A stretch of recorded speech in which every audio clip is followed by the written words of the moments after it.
दोस्त, कैसे हैं आप लोग। आइए शुरू करते हैं एडिटोरिया प्रैक्टिस टेस्ट सेट नंबर 8। सवाल नंबर 1। यूनेस्को ने तमांग भाषा को एंडेंजर्ड भाषा की श्रेणी में रखा। यह किस राज्य में बोली जाती है? यह बोली जाती है अरुणाचल प्रदेश में। खेलो इंडिया यूथ गेम्स के चौथे संस्करण का आयोजन किस राज्य में किया जाएगा? वह राज्य है हरियाणा। 28 जुलाई 2020 को विश्व हेपेटाइटिस दिवस WHD वर्ल्ड हेपेटाइटिस डी मनाया गया। इस वर्ष हेपेटाइटिस डी का मुख्य विषय क्या था? इसका मुख्य विषय था हेपेटाइटिस मुक्त भविष्य।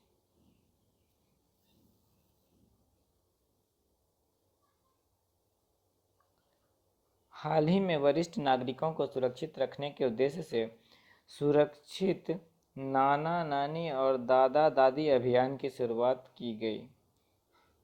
यह किस आयोग ने किया? नीति आयोग ने। हाल ही में किस राज्य ने बेरोजगार युवाओं के लिए होप पोर्टल लॉन्च किया? उत्तराखंड ने।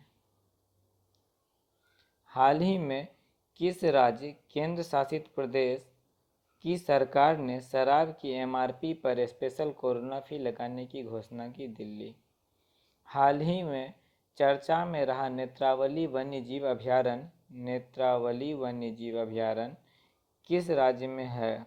गोवा।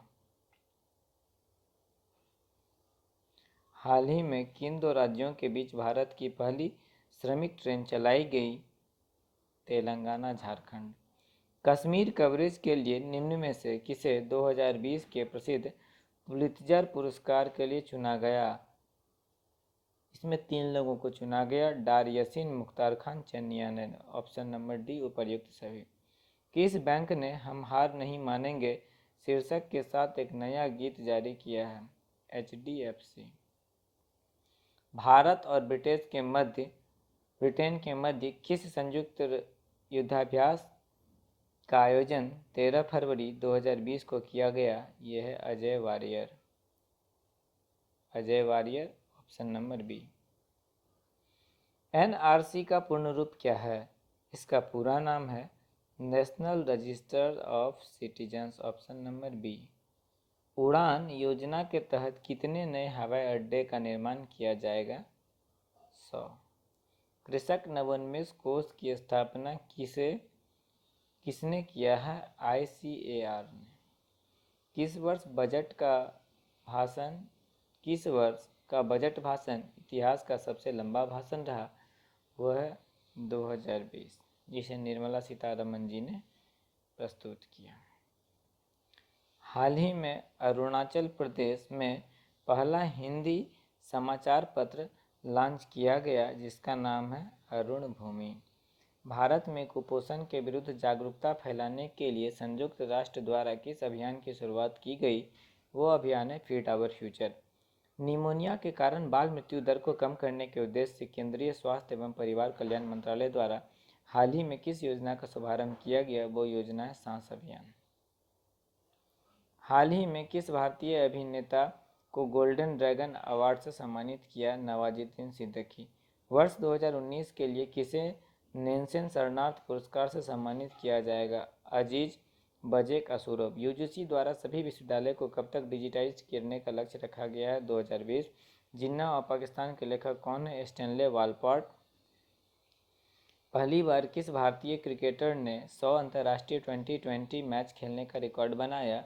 वो हैं हरमनप्रीत कौर। 107वीं विज्ञान कांग्रेस का आयोजन कहाँ किया जाएगा? बेंगलुरु। हाल ही में केंद्र सरकार ने मिलिट्री पुलिस भर्ती में कितने प्रतिशत महिलाओं को आरक्षण देने की घोषणा की है?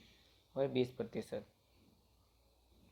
हाल ही में सोशल मीडिया के खिलाफ कानून बनाने वाला विश्व का पहला देश बना है ब्रिटेन। हाल ही में किस राज्य का फायेंग गांव देश का पहला कार्बन पॉजिटिव गांव के रूप में विकसित किया हुआ? मणिपुर। इंटरनेशनल एस्ट्रोनॉमिकल यूनिट ने किस भारतीय के नाम पर क्षुद्रग्रह का नाम रखा है? वो है पंडित जसराज। अंतर्राष्ट्रीय शांति दिवस कब मनाया जाता है? 21 सितंबर। कालेश्वरम बहुउद्देशीय लिफ्ट सिंचाई परियोजना का संबंध किस राज्य से है? तेलंगाना। हाल ही में रॉबर्ट मुगाबे का निधन हो गया, वह किस देश के पूर्व राष्ट्रपति थे? जिम्बाब्वे। किस खिलाड़ी को ढिंग एक्सप्रेस के नाम से जाना जाता है? हिमा दास। किस राज्य केंद्र शासित प्रदेश ने 2021 तक सभी सरकारी कार्यालयों को कागज रहित बनाने की घोषणा की है? अरुणाचल प्रदेश। सूक्ष्म एवं लघु एवं मध्यम उपक्रमों MSME में आर्थिक एवं वित्तीय स्थिरता हेतु दीर्घकालीन उपाय सुझाने के लिए किसकी अध्यक्षता में एक समिति का गठन किया गया है? यूके सिन्हा समिति। ICC एक दिवसीय क्रिकेट विश्व कप 2023 का आयोजन किस देश में होगा? भारत। हाल ही में केंद्र सरकार द्वारा प्रकाश पोर्टल लॉन्च किया गया, जिसका उद्देश्य कोयला आपूर्ति की मॉनिटरिंग। कजाकिस्तान की राजधानी कहाँ है? इसकी राजधानी है नूर सुल्तान। किस संविधान संशोधन अधिनियम द्वारा सवर्णों को 10% आरक्षण नौकरी एवं शैक्षिक संस्थानों में दी गई? 103वां संविधान संशोधन था। गोलन पहाड़ी किस पहाड़ी हाल के समय में विवाद या चर्चा का विषय बना हुआ? यह पहाड़ी किन दो देशों के बीच हुआ? ये हुआ सीरिया और इजराइल के बीच। किस राज्य के पान के पत्ते को हाल ही में GI टैग मिला? केरल। हाल ही में इराक के नए प्रधानमंत्री नियुक्त हुए मुस्तफ़ा अल कदीमी। पुस्तक विजयंत एट कारगिल के लेखक कौन है? इसके लेखक है VN थापर। किस राज्य ने देशव्यापी लॉकडाउन के दौरान अपने राज्य में फंसे अन्य राज्यों के नागरिकों के लिए एग्जिट ऐप लॉन्च किया हुआ? पश्चिम बंगाल। ऑप्शन नंबर B पश्चिम बंगाल। किस देश में रविन्द्रनाथ टैगोर की 159वीं वर्षगांठ के उपलक्ष्य में तेल अवीव सड़क का नाम बदलकर टैगोर स्ट्रीट किया? वह इजराइल। हाल ही में किस राज्य के प्रसिद्ध तेलिया रुमाल को GI टैग मिला? तेलंगाना। भारत को आत्मनिर्भर बनाने के उद्देश्य से प्रधानमंत्री नरेंद्र मोदी ने आत्मनिर्भर भारत अभियान के तहत कितनी आर्थिक राहत पैकेज की घोषणा की है? 20 लाख करोड़। विश्व आर्थिक मंच द्वारा एनर्जी ट्रांजिशन इंडेक्स 2020 में भारत को कौन सा स्थान प्राप्त हुआ है? 74वां। कोविड-19 महामारी से जूझ रहे भारत को वर्ल्ड बैंक ने कितनी राशि का सामाजिक सुरक्षा पैकेज देने की घोषणा की है? $1 बिलियन। विश्व का कौन सा देश इस साल के अंत तक आर्कटिक जलवायु और पर्यावरण की निगरानी हेतु अपना पहला आर्कटिक M उपग्रह लॉन्च करेगा? वह देश है रूस। लोकसभा में किस नेता को संसद लोक लेखा समिति PAC का पुनः अध्यक्ष बनाया गया? वह गिरीश बापट। इसी के साथ ये सेट समाप्त होता है। मिलते हैं बहुत जल्द अगले ही सेट में। तब तक के लिए जय हिंद, जय भारत, वंदे मातरम। थैंक्स।